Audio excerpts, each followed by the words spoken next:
Hi everyone, welcome to my channel TV Suryaprasad internationals.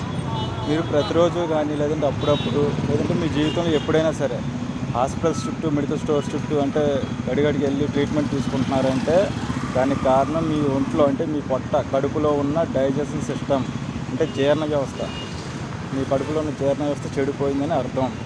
ఇంకో విషయం ఏంటంటే అసలు ఏ చిన్న హెల్త్ ప్రాబ్లం అయినా సరే ప్రతి మనిషికి కూడా ఏ చిన్న హెల్త్ ప్రాబ్లం చిన్నదవని అంత పెద్ద ఆరోగ్య సమస్య అవని, చిన్న ఆరోగ్య సమస్య అయినా పెద్ద ఆరోగ్య సమస్య అయినా సరే మీకు వస్తున్నాయి అంటే మీ ఒంట్లోకి వెళ్ళాల్సింది ఇంజక్షన్లు, టాబ్లెట్లు, టానిక్లు, మెడికల్ షాప్, ప్రపంచంలోని మెడికల్ షాపుల్లో హాస్పిటల్ దొరికే ఇవన్నీ కూడా కాదు. న్యూట్రిషన్. మీకు అర్థం అవ్వకపోతే ఎవరైనా పక్కన తెలుగులో తెలిసిన వాళ్ళు ఎవరైనా ఉంటే వాళ్ళు అడగండి. న్యూట్రిషన్ అంటే ప్రోటీన్స్, విటమిన్స్ ఇవి వెళ్ళాలి. మీకు ఏ హెల్త్ ప్రాబ్లం, ఏ ఆరోగ్య సమస్య వచ్చినా. Okay, thank you.